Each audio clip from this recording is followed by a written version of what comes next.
Salut à tous, j'espère que vous allez bien. Aujourd'hui on se retrouve pour une vidéo un peu plus sérieuse que le tag Percy Jackson de la semaine dernière ou d'il y a 2 semaines. D'ailleurs j'espère qu'il vous a plu. Une vidéo plus sérieuse, oui, parce que j'avais envie de vous parler de mes dernières, c'est féminin, déceptions littéraires. Donc il faut savoir que être déçu par un livre, moi j'ai encore de la chance parce que ça m'arrive pas encore très souvent. Généralement mes livres jusque-là je les choisis plutôt bien. Mais j'ai réussi quand même à en débusquer 3 dans ma bibliothèque. Et du coup j'avais envie de vous en parler pour voir si vous partagiez le même avis que moi. Et puis tout simplement pour qu'on puisse partager nos avis tous ensemble. Puisque une communauté Booktube et Bookstagram, c'est tout simplement de partager quoi. Et c'est pas parce que tout le monde a aimé l'ouvrage que vous êtes obligé de l'aimer. Alors si jamais un jour vous n'aimez pas un best-seller que tout le monde adore, ne vous en faites pas, ne vous flageolez pas, même si ça vous fait de la peine, parce que moi à chaque fois que j'aime pas un livre ça me fait de la peine en vrai. Ne vous dites pas que vous n'êtes pas normal, dites-vous juste que le livre n'était pas fait pour vous. C'est tout. Et qu'il n'y a rien de mal à ne pas aimer un livre. Voilà. Donc, pour revenir à nos moutons, j'ai ici 3 livres que je vais vous présenter chacun leur tour. Donc, pour commencer, nous avons La quête d'Ewillan, le tome 1 de Pierre Bottero. Les gens heureux lisent et boivent du café de Agnès et Martin Levent. Et enfin, le premier tome de la saga Starters de Lisa Price. Donc, je vais faire en sorte que cette vidéo ne dure pas 2 heures. Parce que ce serait un peu long pour vous et pour moi aussi. Même si aujourd'hui je suis de bonne humeur et que je pourrais vous parler pendant des heures, je pense qu'à un moment, ça vous saoulerait un tout petit peu. Donc, je vais essayer de faire vite. Je vais essayer d'appuyer sur les points les plus importants, ceux qui ont fait que je n'ai vraiment pas aimé. Enfin, les points les plus importants du truc. Les points qui ont pesé le plus dans le fait de me dire je suis déçue. Je sais pas si vous m'avez suivi, mais c'est pas grave. Donc, pour commencer, avec la quête d'Ewillan. Donc, la quête d'Ewillan, j'en avais beaucoup entendu parler en cours, que ce soit en licence, en master, en cours de littérature de jeunesse. On n'arrêtait pas de nous dire que c'était une vraie belle œuvre de littérature de jeunesse, qu'il fallait la lire, c'est même recommandé par l'éducation nationale. C'était un best-seller, enfin vraiment, j'avais même une prof qui était à fond là-dessus. Et du coup, quand je l'ai eu dans une liste de livres à lire pour le cours, j'étais plutôt contente parce que vu que j'avais que des avis positifs vis-à-vis de cette saga, je m'étais dit ah ouais, je vais enfin pouvoir tester, je vais enfin pouvoir avoir le plaisir de lire cette merveilleuse saga. Sauf que dès les premières pages, j'ai pas accroché. Déjà, premier point, le style d'écriture m'a paru un peu jeunesse. Bon, ça n'a pas pesé vraiment dans ma déception, puisque, étant donné que c'est une œuvre de littérature de jeunesse, parfois, et vu que j'approche des 22 ans, déjà, des fois c'est normal de se dire qu'on trouve des livres un peu trop jeunesse vu qu'on grandit, etc. Mais le gros point noir pour moi, et ça c'est quand même un point essentiel du roman, c'est l'héroïne, le personnage principal que vous voyez ici, Camille du ciel, alias Ewillan. Je n'ai absolument pas aimé son caractère. Pour moi, cette fille est juste odieuse. Elle a un caractère de cochon. Elle est autoritaire, elle est loin d'être humble, elle sait qu'elle est intelligente, elle sait qu'elle est belle. Elle a la grosse tête du coup. À chaque fois qu'elle parle avec son meilleur ami, j'ai envie de lui foutre des baffes. Ça me fait extrêmement mal au cœur pour ce gosse qui a rien demandé et qui se fait rabaisser à chaque fois limite. Pour moi, le personnage principal n'est pas un modèle pour les enfants, non, ça c'est clair. Et en plus, je suis désolée, mais elle est un peu trop parfaite. Enfin, elle est belle, elle est intelligente, elle peut faire des maths. Enfin, son niveau en mathématiques dépasse celui des gens à la fac. Enfin, et en plus, enfin, je suis désolée, mais petit spoiler, le coup du on attend ton frère, mais en fait, ah bah t'es plus puissante que ton frère, on l'avait vu venir déjà parce que le titre, la quête des Willan, on parle pas de son frère là-dedans. Et en plus, vu comme elle est parfaite, c'était normal que ce soit elle et pas son frère. Non. Enfin bref, ce personnage principal, je l'ai vraiment pas aimé. Et en plus, les événements, j'ai l'impression qu'ils s'enchaînent un peu trop rapidement. Il y a des livres où il n'y a pas du tout d'action pendant des pages, et il y a des livres où il y a toujours de l'action, et là c'est un peu trop en fait. Et j'ai l'impression que c'est aussi un peu trop facile. Enfin, il n'y a pas vraiment d'obstacles, et quand il y en a, bah, c'est facilement surmontable. En plus, ça va hyper vite, parce que Camille, dès qu'elle apprend qu'elle fait partie d'un autre monde, en fait, elle est pas étonnée. Genre, elle est pas en état de choc, elle se pose pas mille questions, elle se demande pas si on se fout de sa gueule en lui disant ça. Non. Elle accepte juste le fait, comme ça, comme si on venait de lui dire bah y a plus de pain. Dès qu'on lui dit bah tu fais par exemple oh ok super, qu'est-ce qu'il faut faire. Enfin moi je sais pas, mais si on m'annonçait que je venais d'un autre monde, j'aurais un peu du mal à avaler l'information au début, et puis il faudrait que je récolte des informations sur le monde en lui-même, sur d'où je viens, qui était ma famille, etc. Bah elle non. Enfin, on lui donne quelques informations sur ses parents, mais c'est limite si elle s'en fout pas un peu. En fait, ce qui est dommage, c'est qu'on n'en apprend pas du tout sur le monde en fait en lui-même. On n'a pas l'impression que Camille s'y intéresse, et du coup on n'apprend pas vraiment d'informations dessus. On est vraiment dans l'action, l'action, l'action, et du coup ça manque un peu de connaissances envers l'univers et tout ça, alors que moi j'adore vraiment connaître les univers, etc. Et là, là il y a rien. Et en plus le personnage principal, pour lire un livre, il faut aussi s'attacher au personnage. Et là, Camille, non. Non. Non. Voilà. Donc c'était le gros point noir. Le personnage principal. Le fait que je trouve que ce soit un peu trop facile et qu'on n'ait aucun élément sur l'univers où elle est plongée. Et j'aurais aimé aussi avoir des informations sur ses parents, etc. Sur l'histoire du pays, etc. Enfin, peut-être qu'il y a ça dans les autres tomes, je sais pas. Mais là, j'ai trouvé qu'on était un peu trop dans l'action. Qu'on ne donnait pas trop d'informations au lecteur, que ça allait beaucoup trop vite, et que bah, le personnage principal, c'est juste pas possible. Voilà. Le deuxième, euh, donc le roman d'Agnès Martin-Lugan, Les gens heureux lisent et boivent du café. J'ai trouvé ce livre à la BU, et j'étais plutôt contente, puisque ça faisait longtemps que j'en avais entendu parler. Du coup je me suis dit tiens, j'ai rien à lire en ce moment, il est plutôt fin. Allons-y.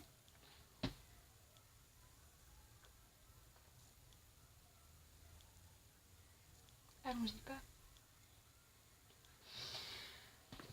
Ce qu'il faut savoir avec moi, c'est que les romans, ça n'a jamais été vraiment mon truc. Je crois que j'ai dû en lire une seule quand j'avais 13 ans.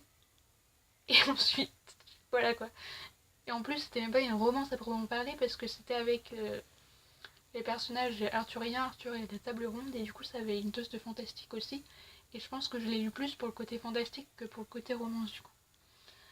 Et du coup, moi, je sais pas, j'ai un problème avec les romances, j'y arrive pas. Et ce livre est une romance. Mais, enfin, au vu du résumé, je m'y attendais pas trop, puisque on parle quand même d'une femme brisée qui a perdu sa famille et qui cherche à se reconstruire et qui va partir pour mieux revenir, on va dire. Et je m'attendais à ce, du coup, à ce qu'on découvre le chemin qu'elle effectue pour se reconstruire comment elle vit son deuil, etc., qu'on a accès à ses émotions, etc. Et en fait, je suis un peu déçue parce que c'est vraiment réellement centré sur la romance. Et du coup, je pense que on oublie un peu le thème principal de ce roman qui est la reconstruction après la perte d'être cher. Parce que la romance au premier plan, elle bloque. Enfin, c'est comme si on entrait dans une histoire d'amour et qu'il n'y avait plus rien à côté, quoi. Qu'on oubliait qu'elle est là parce qu'elle souffre et qu'elle a perdu du monde, etc. Donc ça, c'est un peu dommage. En plus, je suis désolée si vous avez aimé ce roman, mais la romance, elle est vraiment un peu beaucoup stéréotypée. Enfin, enfin, le personnage masculin au début, c'est un peu comme le bad boy du truc. Enfin, puis en plus, là, on a affaire à des personnes d'une trentaine d'années. Et lorsqu'ils se disputent au début, enfin, j'ai l'impression qu'on a plus affaire à des ados de 15 ans qu'à des adultes de 30 ans responsables. Enfin, leur petite chamaillerie du début, c'est vraiment... Et puis le coup de je ne t'aime pas, moi non plus. Puis oh, viens là, je t'aime. Et puis la fin, elle tombe un peu à plat aussi. Enfin, d'ailleurs, j'ai appris par quelqu'un qui avait un second tome. Je ne le savais pas du tout parce que la fin du truc ne l'annonce absolument pas. Mais enfin, la fin tombe un peu à plat et j'ai l'impression qu'elle a vécu cette romance, enfin cette histoire d'amour un peu pour rien. Et que rien n'a changé. Enfin je sais pas, j'ai trouvé cette romance un peu trop stéréotypée et une romance qui prend un peu trop de place et qui du coup nous fait oublier le fil conducteur du roman qui est quand même la reconstruction. Et j'aurais beaucoup aimé que l'auteur se concentre plus sur ça parce que il y a plusieurs moyens de se reconstruire et parfois ça ne passe pas forcément par des histoires d'amour. Vous voyez. Surtout que là j'ai l'impression que l'histoire d'amour elle va un peu trop vite. C'est un peu des livres que je déteste qui font que bah en 2 semaines ils sont ensemble quoi. Voilà. Je sais que je suis assez brouillonne mais j'espère que vous m'avez compris. Donc on va passer au dernier. Starters. Lui je l'ai lu il y a longtemps. En fin 2018 je crois. Et bah là aussi je l'attendais depuis longtemps. Puisque je crois qu'à sa sortie, je l'avais déjà vu. Et pendant des années, à chaque fois que je le voyais en librairie, je me disais il faut que je l'achète, il faut que je l'achète, il faut que je l'achète. Et au final, 15 ans plus, enfin 5 ans plus tard, je l'avais toujours pas acheté. Sauf que là, cet été, je l'ai trouvé une bouquinerie pour 2 euros. Alors qu'il en parfait état. Du coup, je l'ai pris. Et enfin, ça n'a pas vraiment été une déception, j'ai quand même aimé. Mais c'est pas un gros coup de cœur quoi. Déjà parce que la fille ultra chiante, j'ai un peu beaucoup du mal avec l'utilisation de la première personne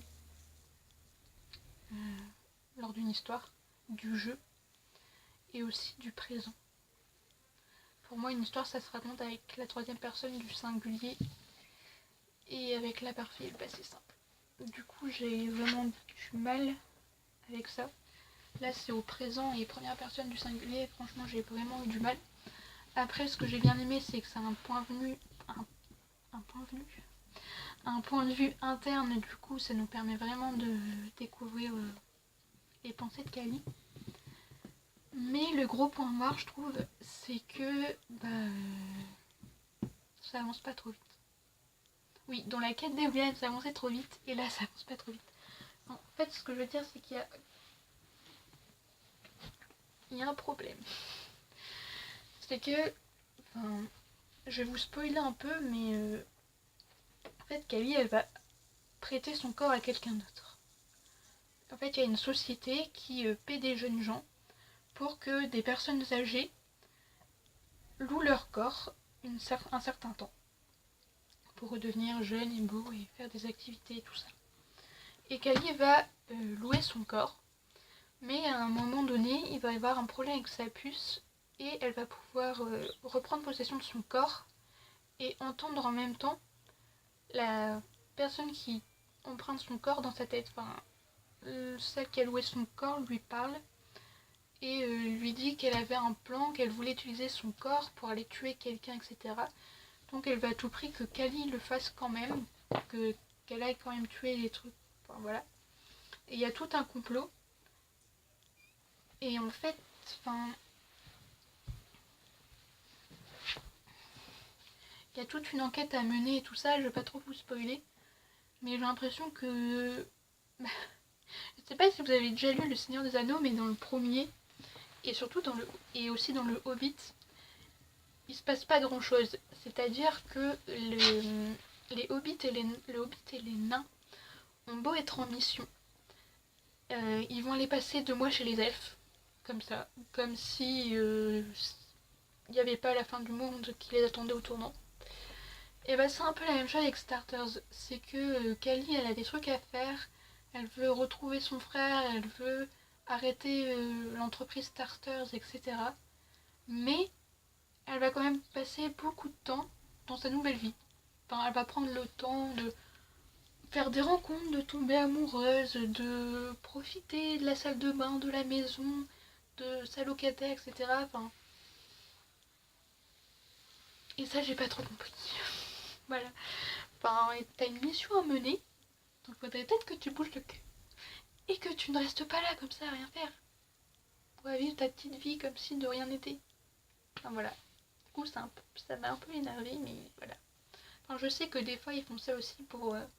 les auteurs font ça aussi pour nous permettre de découvrir l'univers. Parce que je pense que dans Tolkien, De moi chez les elfes, je pense que c'est pour nous permettre de connaître, d'apprendre à connaître les elfes.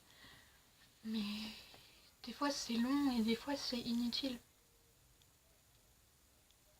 Non. Enfin, je sais pas, ce n'est que mon avis, après vous pouvez avoir des avis différents. Mais en tout cas, c'est ce que je pense. Je suis désolée si j'ai été assez brouillonne et assez longue. Ça fait 17 minutes 17 que je vous parle exactement. Désolée. Et je crois que j'en ai fini de toute façon. Donc j'espère que j'ai pas été trop brouillonne. J'espère que je vous ai pas trop vexé si vous avez aimé les livres. Comme je l'ai dit, c'est que mon avis. Je respecte tout à fait les avis des autres. Je ne dis pas que les livres sont nuls, loin de là, je dis juste qu'il y avait quelques points noirs pour moi. Et puis voilà. Donc pour résumer, un peu trop lent, première personne du singulier est présent.